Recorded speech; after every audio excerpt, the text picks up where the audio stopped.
Good evening. हम लोग modern India की एक सीरीज कर रहे हैं। उस सीरीज के कई लेक्चर्स हो गए हैं, 6 लेक्चर्स हो गए हैं। हम लोगों ने पिछले लेक्चर में यह समझने की कोशिश की कि how East India Company has captured the Bengal, और उस बंगाल को कैप्चर करने के बाद महत्वपूर्ण क्या क्या फर्क आया। तो पहला महत्वपूर्ण क्या आया कि इन्वेस्टमेंट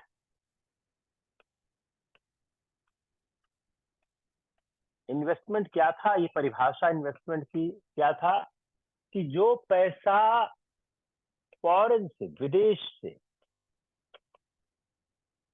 आता था भारत में सामान खरीदने के लिए, जब पहले इंग्लैंड ट्रांजैक्शन करता था to purchase the goods from India and sell abroad, उसके लिए पैसा इंग्लैंड से आया करता था। इसको इन्वेस्टमेंट कहते थे। उसके लिए क्या कहा, बंगाल के विजय के बाद they stopped sending money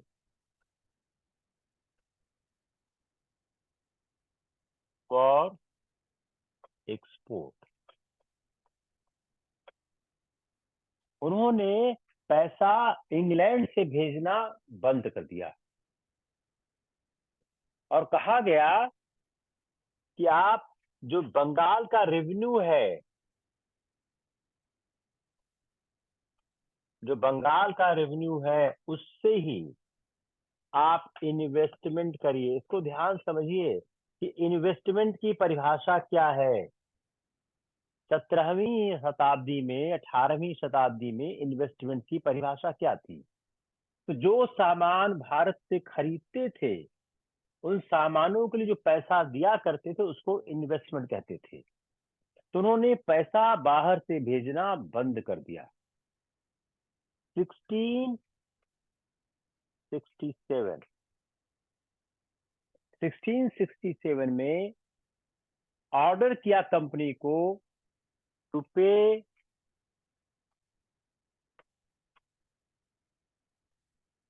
4 lakh pound per year. 1667 में ऑर्डर कंपनी,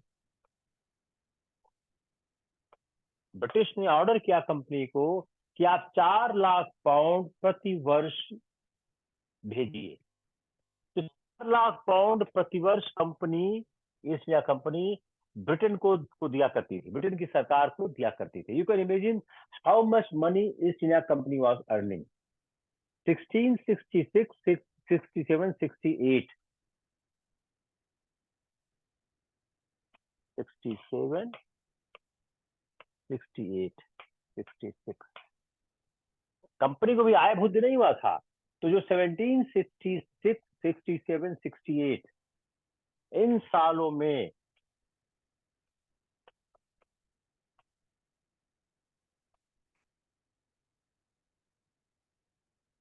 इन सालों में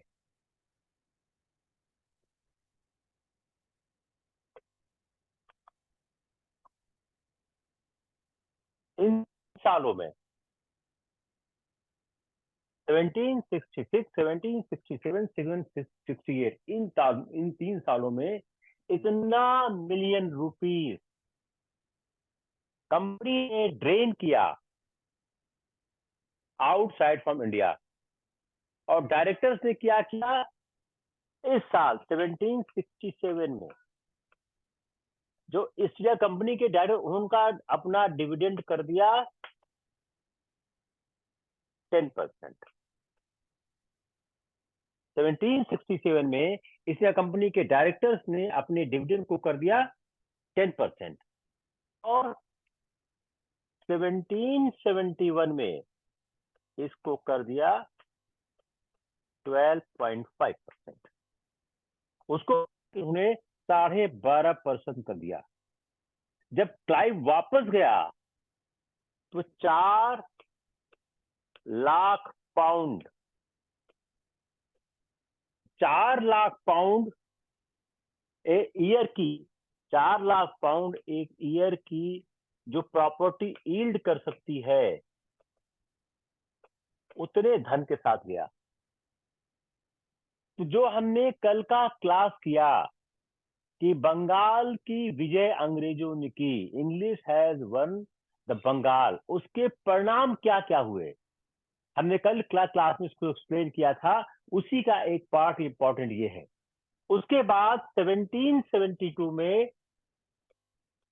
जब वॉरेन हेस्टिंग्स आते हैं, तो जो ये ड्यूअल गवर्नमेंट थी बंगाल की, इस ड्यूअल गवर्नमेंट के सिद्धांत को वॉरेन हेस्टिंग एबॉलिश कर देते हैं। ड्यूअल गवर्नमेंट क्या थी? दीवानी राइट होगा ईस्ट इंडिया कंपनी के पास, निजामत राइट होगा बंगाल के नवाब के पास, लेकिन वह निजामत राइट कौन चलाएगा? वाया डिप्टी सूबेदार। डिप्टी सूबेदार का के अपॉइंटमेंट में नॉमिनेट कौन करेगा? East India company. और डिसमिस करने का, अगर वो डिसमिस होगा तो with permission of east India company. ये सवाल बहुत बार आया हुआ यूपीएससी में डिफरेंट ईयर्स में। एक सवाल ये भी आया है कि जो ईस्ट इंडिया, जो बंगाल का जो द्वैध शासन था, उसको कौन चलाता था? Option A East India Company, option B नवाब, option C Mughal, option C D नायब डिप्टी सूबेदार। तो कौन चलाता था? डिप्टी सूबेदार। It's clear? कोई प्रॉब्लम किसी को बताएं?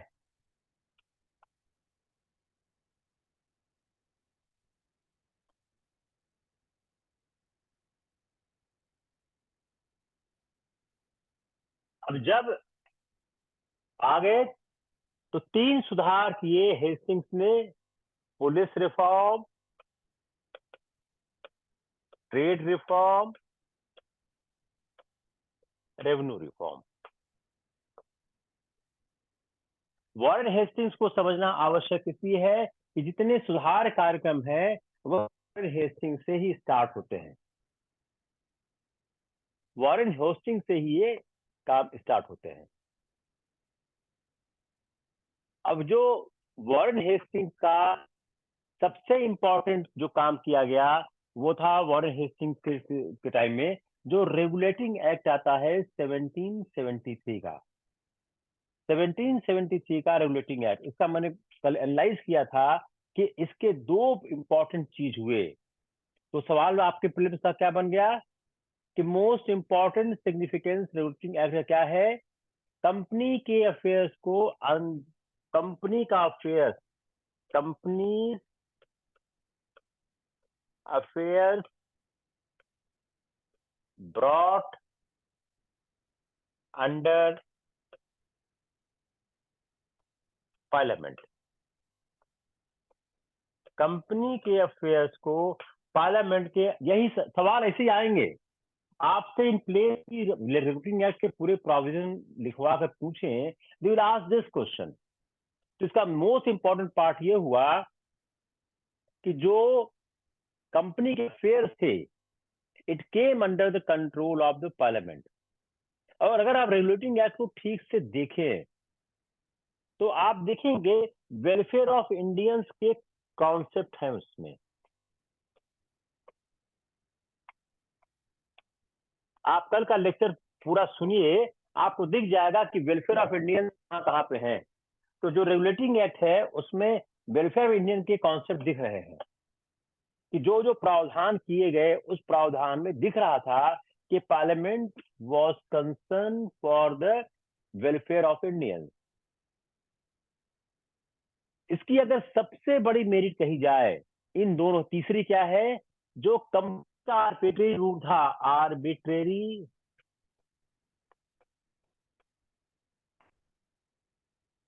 Rule of company ended. जो कंपनी का आर्बिट्रेरी रूल था, जो कंपनी का एक छत्री शासन था, जो मन चाहे वो कर सकती थी, वह खत्म हो गया। और एक फ्रेमवर्क दिया।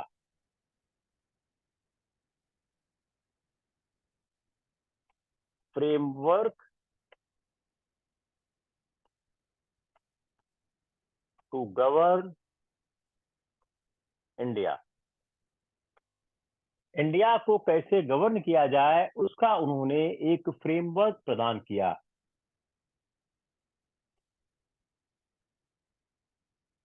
काउंसिल सुप्रीम हो गई।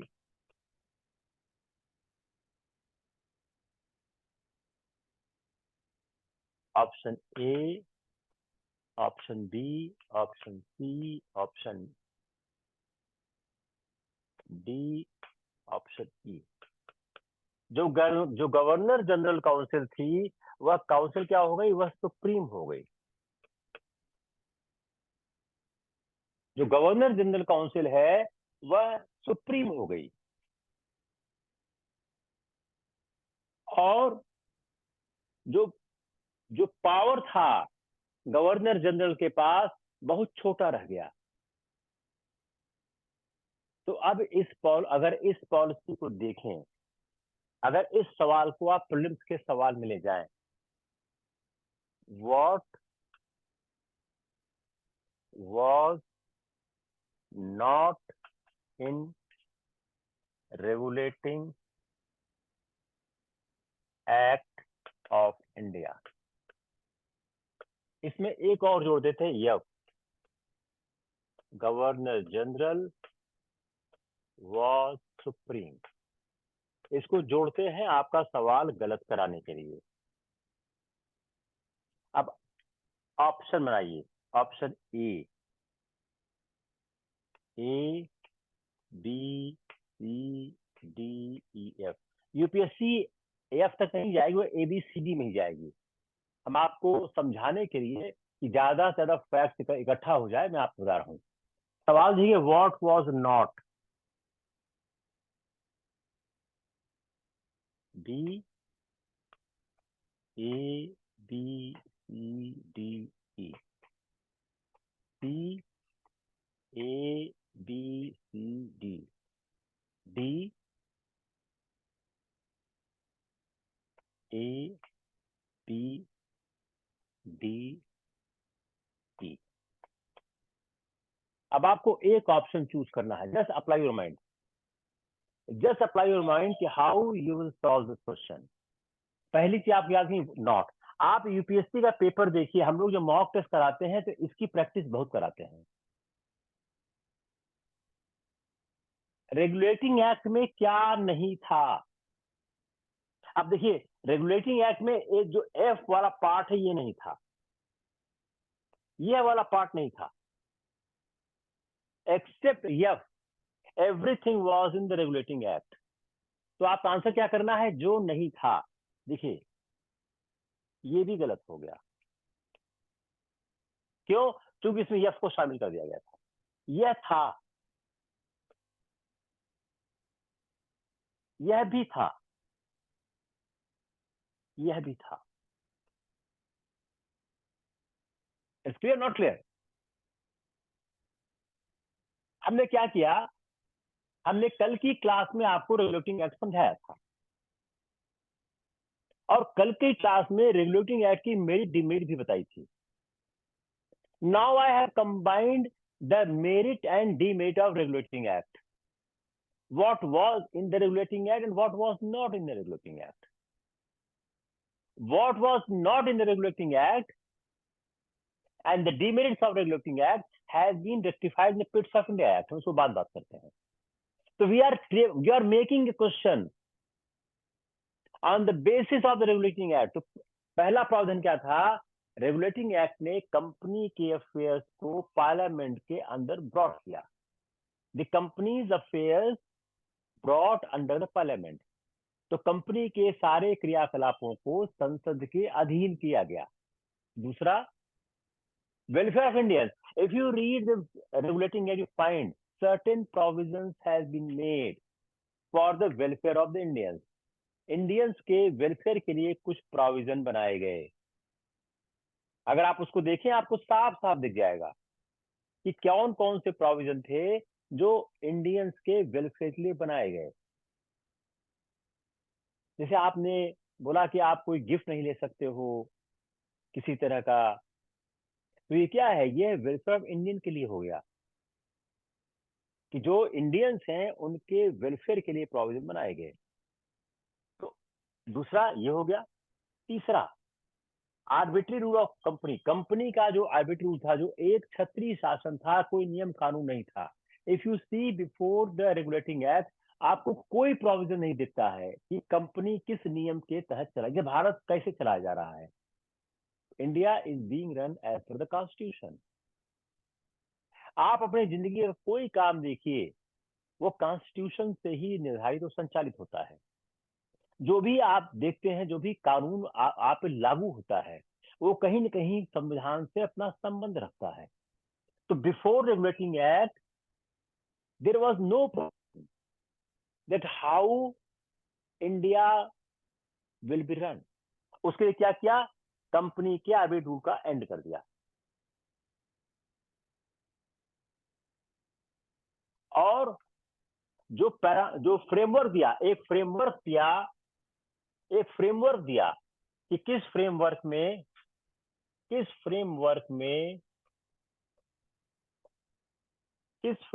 में इंडिया को गवर्न किया जाएगा। अगर आप देखें तो 4 मेंबर की काउंसिल थी, मेजॉरिटी वोट से डिसीजन होगा, और गवर्नर जनरल के पास कास्टिंग वोट होगा। इसने क्या किया, इसने काउंसिल को सुप्रीम कर दिया।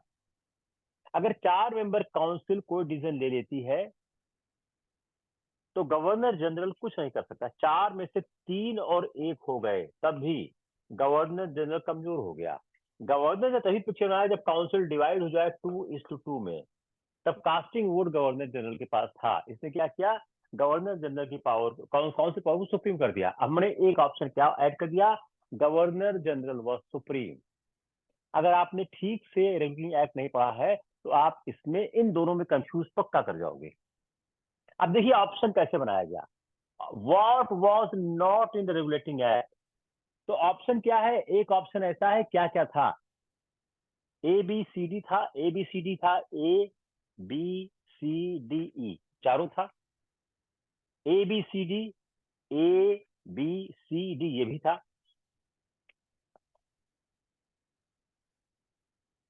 ए B D E, A B D E ये भी था। अब ए,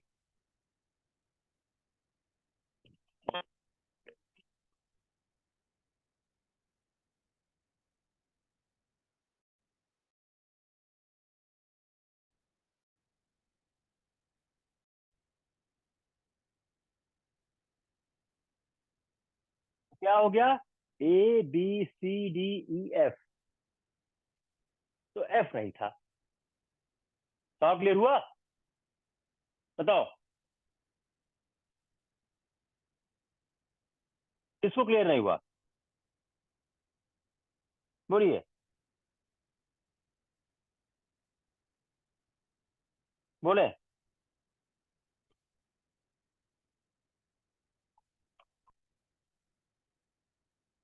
किसको क्लियर नहीं हुआ, मैं फिर रिपीट करता हूं।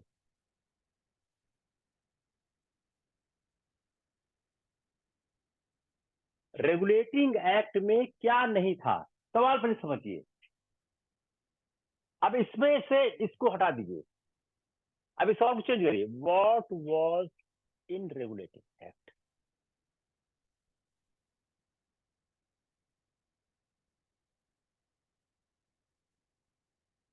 सवाल मुश्किल हो गया। यह भी था, यह भी था, यह भी था, सिर्फ ये नहीं था। आपको एक में टिक मारना है।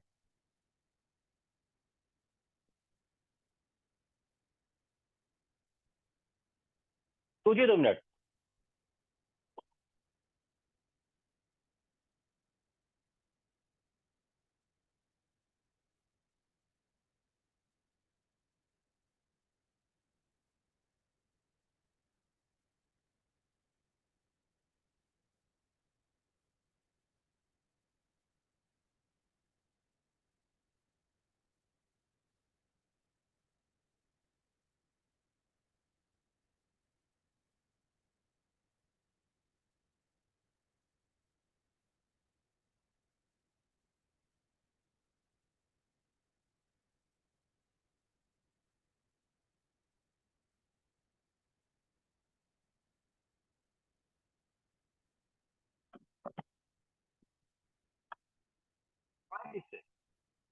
What was in regulating act. अब ये तो नहीं था, ये तीनों थे। अब आपको क्या करना है, आपको सही आंसर तलाशना है। ये आंसर सही नहीं हो सकता, ये आंसर इसको छोड़ दे रहा है, ये शामिल नहीं है उसमें।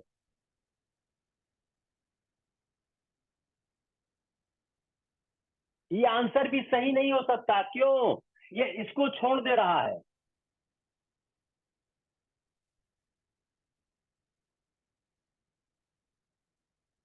ये आंसर सही क्यों नहीं हो रहा है?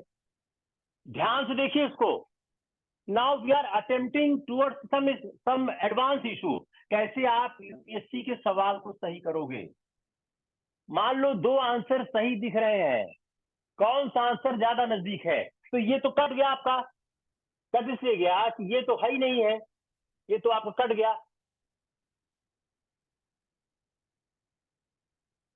अब बचा ये। अब देखिए, A B C D cut रहा है, क्यों कट रहा है? क्योंकि उसमें ई नहीं शामिल किया आपने। अगर आप बोलते what was in regulating act of India, अगर आप इसको शामिल नहीं कर रहे हो तो सवाल आपने गलत कर दिया ना। अब देखिए, ये अब देखिए अगले में क्या है, ए बी डी ई। आपने यहाँ पे क्या गायब कर दिया? आपने सी गायब कर दिया इसमें। तो what is the answer? A B D E F, sorry A B D E, sorry ये तो गलत है, ए बी डी ई, ये आंसर हो गया आपका। Hope it's clear. नहीं फिर करते हैं। देखिए, आपका सवाल अगर जब तक सही नहीं होता है एग्जाम में, कोई फायदा पढ़ाने का थोड़ी हुआ। पढ़ाने का फायदा तभी जब आप एग्जाम सही करके आओ, उसके पहले कोई फायदा नहीं है। अगर वो आप सही नहीं कर पाते हो तो उसका क्या फायदा? कोई कोई फायदा नहीं है। अब ईस्ट इंडिया कंपनी एग्रेसिव होने लग गई। नाउ आफ्टर 1765, उसके बाद जब कॉर्नवालिस आ गए, तो 1765 में ईस्ट इंडिया, अब सवाल क्या हो गया? जो एग्रेशन है ईस्ट इंडिया कंपनी का, aggression of east India company,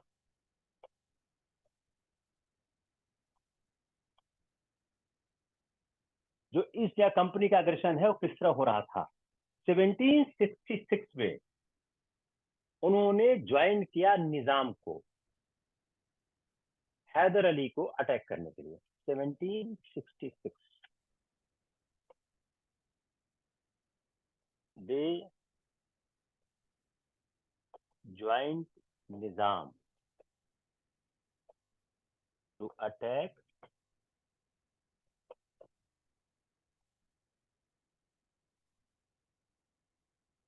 Haider Ali Mysore.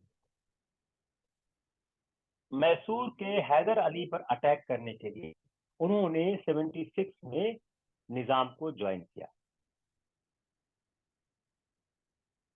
लेकिन हैदर मौजूद बहुत मजबूत था। Hyder forced English to sign a treaty. लेकिन हैदर बहुत मजबूत था, हैदर को हराना आसान नहीं था। हैदर ने फोर्स किया कि एक ट्रीटी साइन की जाए। ये था पहला जो युद्ध किया इन लोगों ने। तो 1766 में हैदर को उन्होंने निजाम को ज्वाइन किया और हैदर पे अटैक किया। हैदर स्ट्रांग था, उसने फोर्स किया साइन ए पीस ट्रीटी अपनी शर्तों पर, ऑन हिज टर्म, अपने टर्म्स पर उसने पीस ट्रीटी साइन करने के लिए बाध्य किया।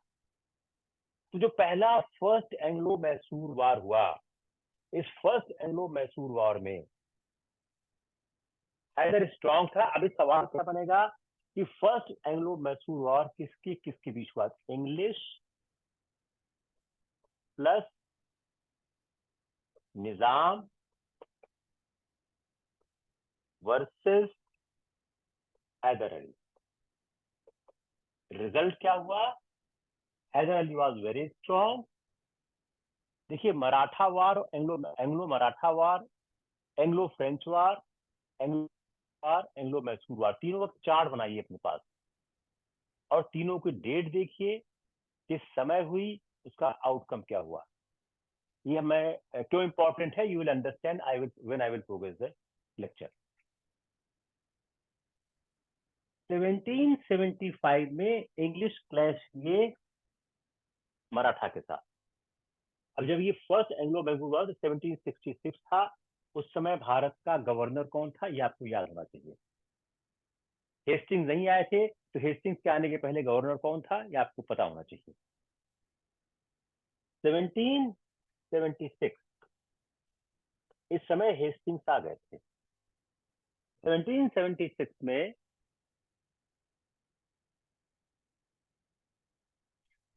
1775 में मराठा से क्लैश हो गया।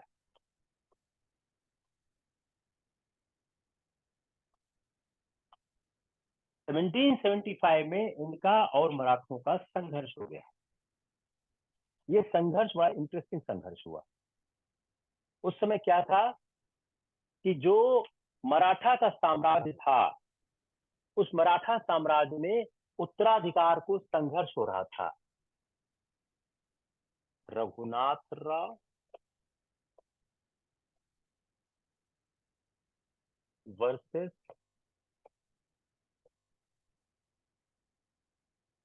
माधव राव सेकेंड, जो कि एक इन्फेंट था, छोटा बच्चा था।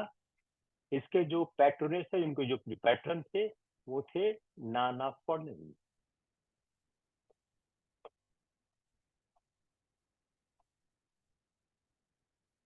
उनके पैट्रन कौन थे? नाना फडणवीस। तो माधव राव और रघुनाथ राव, इनके बीच उत्तराधिकार का संघर्ष हो रहा था। तो ब्रिटिश किसके साथ गए?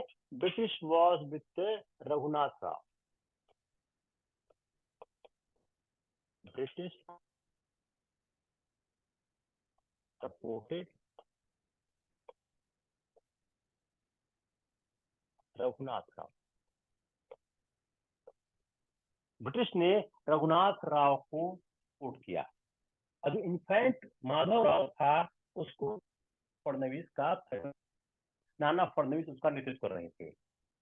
1775 से 1782 तक, 1775 से 1782 तक 7 साल तक लगातार युद्ध चला। लॉन्ग स्टैंडिंग वॉर हुआ, बहुत लंबा युद्ध हुआ। में यूनाइटेड हो गए, जो सारे मराठा चीफ थे अंग्रेजों के खिलाफ। All Maratha chief United. जब सारे मराठा चीफ यूनाइटेड हो गए, तो यह आसान नहीं रह गया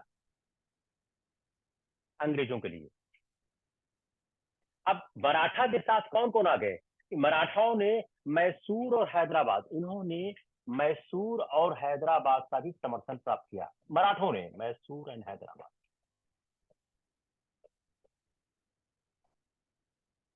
तो फिर वॉर क्या हो गया? Maratha plus Mysore plus Hyderabad versus British. यह फर्स्ट एंग्लो मराठा वॉर में यह एक कॉन्फेडरेशन हो गया। उसी समय 1776 में 1776 जो इंग्लैंड की अमेरिकन कॉलोनी थी, the American colony of Britain, वहां पर संघर्ष हो गया। और हिंदी में लिख देते हैं कभी कभी। जो अमेरिकन कॉलोनी था, there was a struggle in the American colony. तो एक पीस ट्रीटी हुई 1782 में। जब ये पीस ट्रीटी हो गई तो first Anglo Indian war and हो गया। अब ये पीस ट्रीटी 3 भाग हुई है, बड़ा इंपॉर्टेंट पार्ट है। इसमें 3 पीस ट्रीटी हुई। Surat Surat peace treaty, Surat, Purandar and Salbai. इसमें 3 पीस ट्रीटी की गई। ट्रीटी ऑफ सूरत किससे हुई? विथ रघुनाथ राव।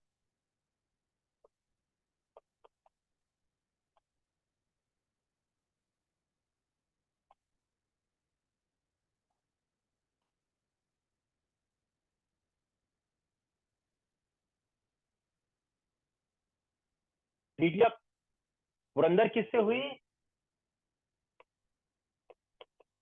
विथ नाना फड़नवीस।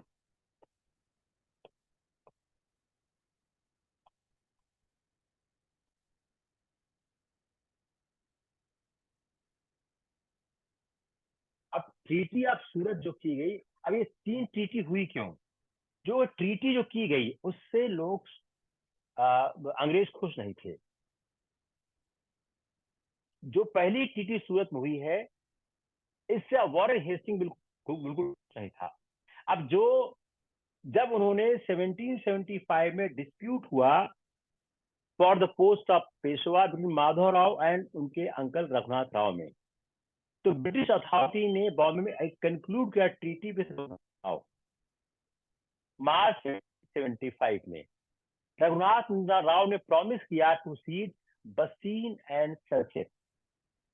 अब इशू क्या था? बसीन और सल्सेट।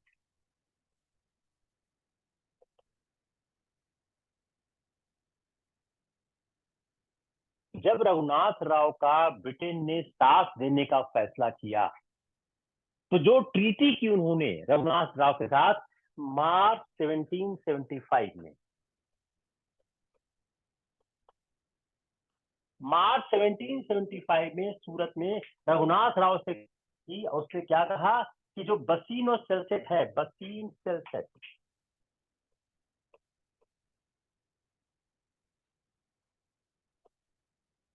ये दिया जाएगा इंग्लैंड को, या इंग्लिश को, ईस्ट इंडिया कंपनी को बसीन सेल्सेट दे दिया जाएगा। लेकिन क्या है, Raghunath Rao was unwilling to fulfil promise.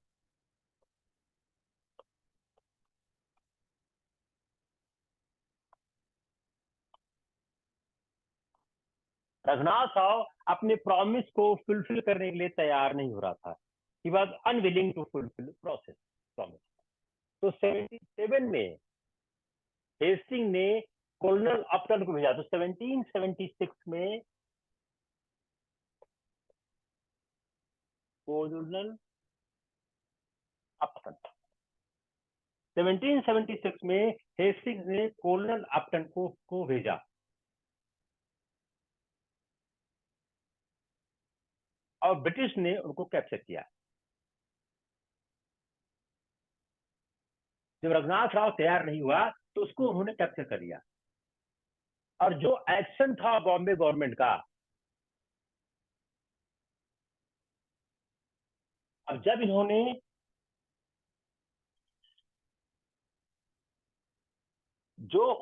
Treaty, जब ट्रीटी को फुलफिल नहीं हुआ तो रघुनाथ राव को कैप्चर किया गया।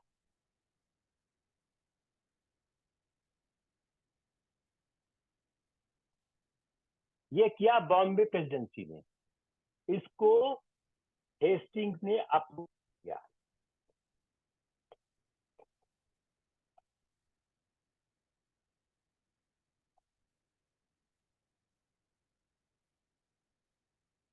फिर से रिपीट कर रहा हूं, सूरत में इंग्लिश की और रघुनाथ राव की ट्रीटी हुई थी। वो ट्रीटी में था क्या, जो बसीन और सल्सिट है वह इंग्लिश को सीट किया जाएगा। उसको रघुनाथ राव ने इसको मानने से इनकार कर दिया। रघुनाथ राव ने जो प्रॉमिस किया था सीट करने का बसीन सल्सिट टू द ब्रिटिश, उसने अनविलिंग कर दिया, फुलफिल नहीं प्रॉमिस। ब्रिटिश ने उसको कैप्चर कर लिया। तो ब्रिटिश ने क्या कैप्चर कर लिया। अब ब्रिटिश का जो एक्शन था, ये बॉम्बे गवर्नमेंट का एक्शन था, वो नहीं किया। तो 1776 में कॉलोनल अपटन को भेजा गया। He sent to Captain Upton to settle the issue.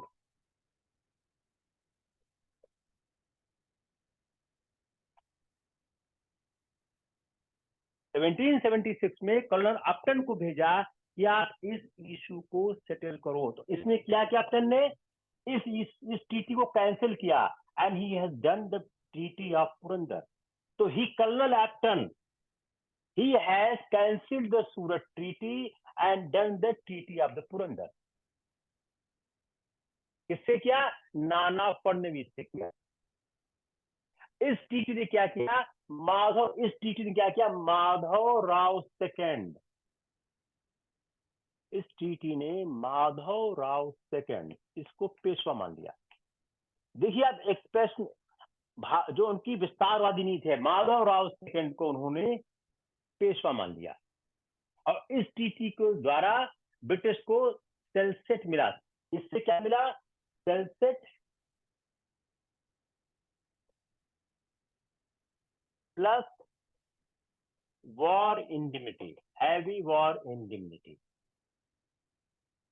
इससे सेल्सेट प्राप्त हुआ और बहुत हैवी वॉर इंडिमिटी प्राप्त हुआ। अब जो होम अथॉरिटीज थी, जो ब्रिटिश की होम अथॉरिटीज थी, उन्होंने इसको रिजेक्ट कर दिया। Home authorities rejected this. Hope I am able to clear it.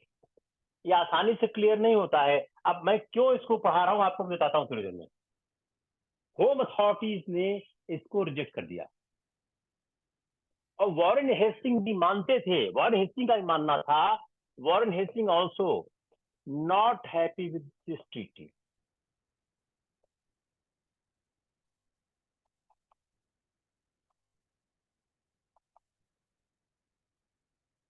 Warren Hastings भी इस ट्रीटी से खुश नहीं थे। He was also not happy with treaty. और उन्होंने सैंक्शन ऑपरेशन अगेंस्ट मराठा। इन्होंने क्या किया, ऑपरेशन अगेंस्ट मराठा सैंक्शन कर दिया।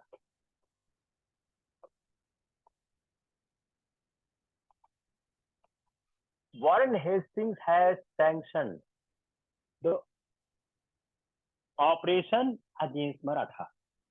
और ब्रिटिश फोर्स जो है वो लड़ी, और यहाँ पे क्या है, मराठे डिफीट हो गए, मराठे डिफीटेड, मराठे हार गए। अब मराठे जब हार गए तो 1781 में भेजा British to under the command of captain Popham. Captain Popham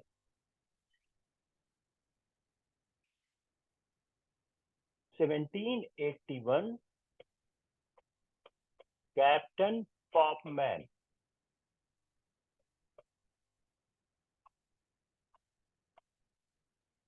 1781 में कैप्टन पॉपमैन के नेतृत्व में एक ब्रिटिश ट्रूप गया, उस फीट किया मराठा चीफ। मराठाओं ने डिफीट किया, मराठा डिफीटेड इंग्लैंड। तो उसके बाद कैप्टन पॉपमैन के नेतृत्व में एक और ट्रूप भेजा गया, उसने मराठा को डिफीट किया, ग्वालियर कैप्चर किया गया और ट्रीटी ऑफ सलीबाई हुई। और ट्रीटी ऑफ सलीबाई की प्रोविजन क्या थे, इंपॉर्टेंट क्या थे, ये साइन हुआ वॉरेन हेस्टिंग महादी सिंधिया के बीच, सल्सेट और बसीन, सल्सेट एंड बसीन,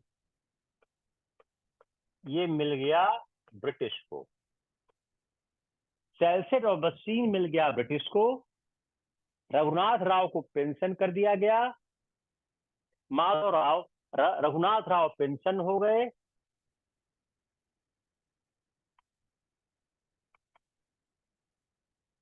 मेंशन्ड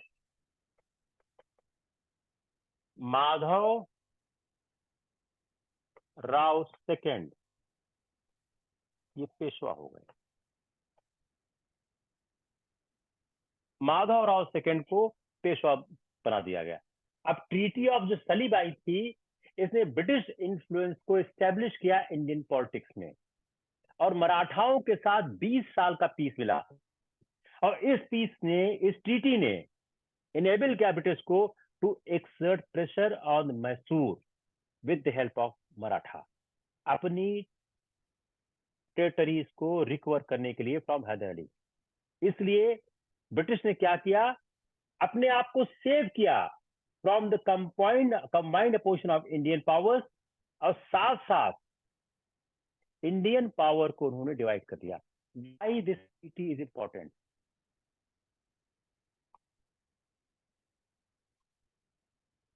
ये ट्रीटी क्लियर में नहीं हुई है, आप फिर से देखिए। इस ट्रीटी के साथ 3 प्रोविजन थे, 3 थे, सूरत, पुरंदर, मैं वही चीज फिर से लिखा हूं, सलीबाई। 3 प्रोविजन इस ट्रीटी के थे। जो ट्रीटी ऑफ सूरत थी वो किसके साथ हुई थी? ट्रीटी ऑफ सूरत हुई थी रघुनाथ राव के साथ। पहला एंग्लो मराठा वॉर क्यों हुआ? There was an issue of succession between Raghunath Rao and Madhav Rao II. British has taken the side of the Raghunath Rao, and he has done a treaty with the Raghunath Rao. किसने किया था? ये treaty किया था British authorities in Bombay. थोड़ा इसको और deep पढ़िए, इसमें सवाल बहुत आता है। तो सूरत की ट्रीटी किसने की थी? British authorities in Bombay. ये ट्रीटी क्या थी कि रघुनाथ राव प्रॉमिस टू सीन and Salsette, Bassein and सल्सेट।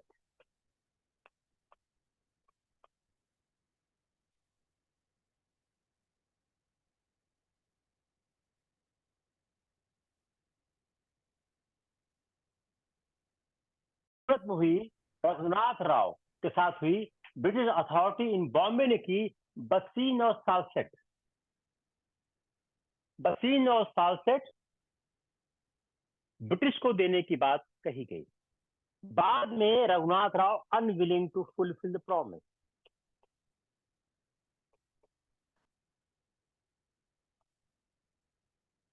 He was unwilling to fulfil promise. अपने प्रॉमिस को वो फुलफिल नहीं करना चाह रहा था। जब नहीं करना चाह रहा था, ब्रिटिश ने इनको कैप्चर किया। ब्रिटिश कैप्चर,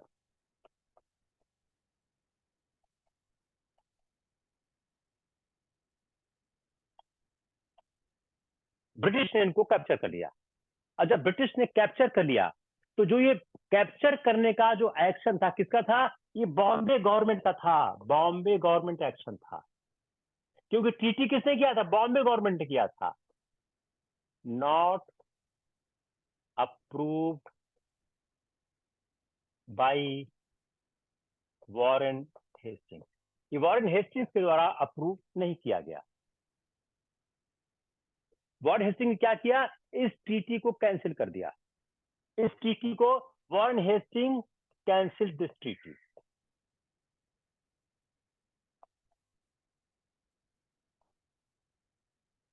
दूसरी ट्रीटी साइन की, the treaty of Purandar.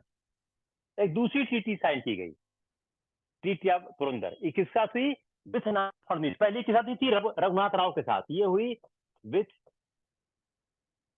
Nana Phadnavis. ये नाना फडणवीस के साथ ट्रीटी हुई। पहली हुई थी रघुनाथ राव के साथ। इस ट्रीटी को जो साइन किया गया, इसके साथ क्या हुआ? माधव राव सेकंड को पेशवा किया गया। माधव राव सेकंड, इनको पेशवा मान लिया गया। तो ब्रिटिश ने बोला कि माधव राव सेकंड है जो हमारे नए पेशवा होंगे, और ब्रिटिश ने सेल्सेट एंड वॉर इंडिमनिटी, ब्रिटिश को क्या मिला? Salsette plus war इंडिमनिटी।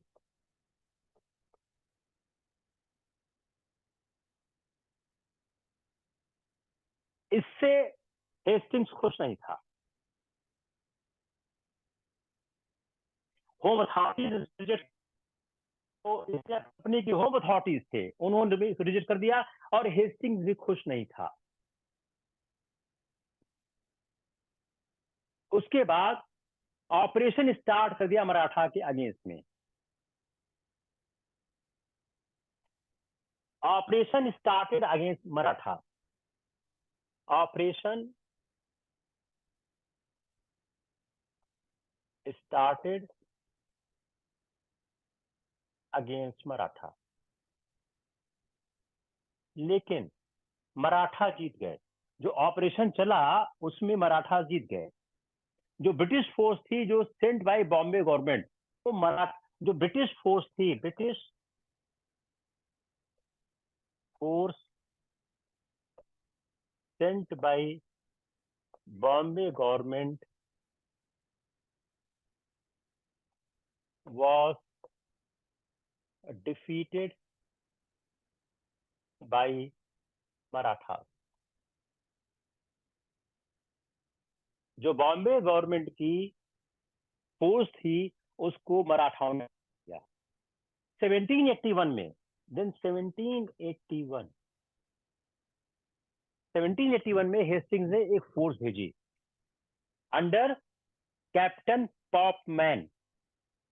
कैप्टन पॉपमैन,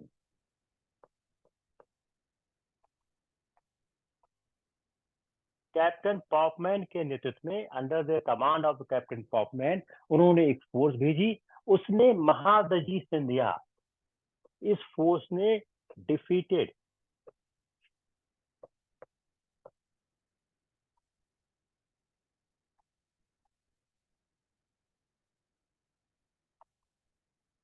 इस फोर्स ने महादजी सिंधिया को डिफीट कर दिया और कैप्चर किया ग्वालियर को, and captured Gwalior.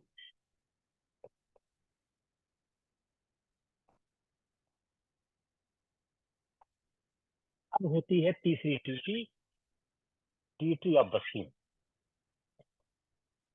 Now the third treaty come in the picture, treaty of Bassein, sorry treaty of Salbai, treaty of Salbai. सबसे इंपॉर्टेंट ट्रीटी आती है, ट्रीटी ऑफ सलीबाई आती है। अब ट्रीटी ऑफ सलीबाई के प्रोविजंस क्या क्या थे? जो 1782 हुई है, ये सिंह और महादजी सिंधिया के बीच साइन हुए। Salsette Bassein, Salsette and Bassein given to the British East India company.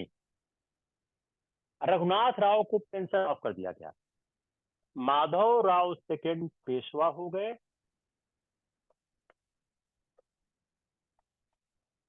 Peshwa and Raghunath Rao pension of.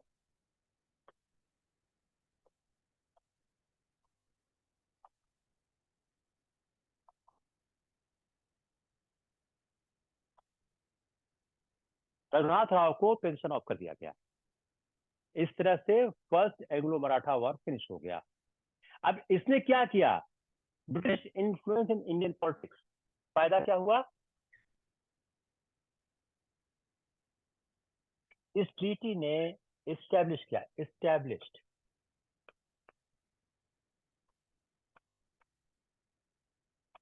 British influence in Indian politics. जो भारतीय राजनीति थी, भारतीय राजनीति में ब्रिटिश प्रभुत्व की स्थापना इस ट्रीटी के द्वारा हो गई, और इससे क्या हुआ? 20 ईयर्स पीस। इस ट्रीटी के कारण 20 ईयर्स पीस प्राप्त हुआ। ब्रिटिशर्स को 20 साल की शांति प्राप्त हुई। किससे? विथ मराठास। मराठास से इनको 20 साल की शांति प्राप्त हुई। इस 20 साल की शांति का फायदा क्या? What is advantage of? इसने एनेबल किया जो एग्जर्ट प्रेशर, अब जो शांति हो गई तो क्या है, ब्रिटिश एग्जर्ट करने लगा प्रेशर और मैसूर, मैसूर पर ब्रिटिश का जो दबाव है वो बढ़ने लगा। और जो इलाके मैसूर ने इनके ले लिए थे, मराठा इनकी हेल्प कर रहे थे, तो उन्होंने क्या किया? With the help of Marathas, with the help of Marathas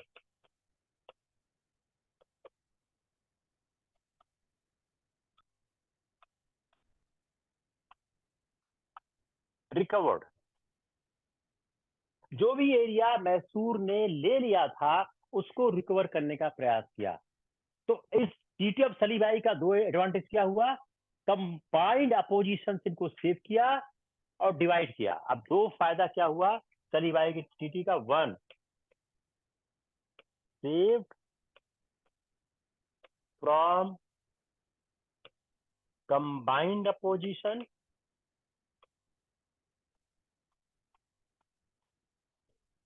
to divide Indian power. जो भारत की शक्तियों का एक सामूहिक इन पर आक्रमण होता, उनसे इनको बचाया गया और भारतीय शक्तियों को उन्होंने डिवाइड कर दिया। I think it's enough for the day. I am just started the expansionist policy of British empire, कि ब्रिटिश साम्राज्य की जो एक विस्तारवादी नीति थी वो किस तरह आगे बढ़ रही थी। तो फर्स्ट एंग्लो मराठा वार को डिटेल में पढ़ने की आवश्यकता है। फर्स्ट एंग्लो मराठा वार के सवाल ज्यादातर गलत हो जाते हैं।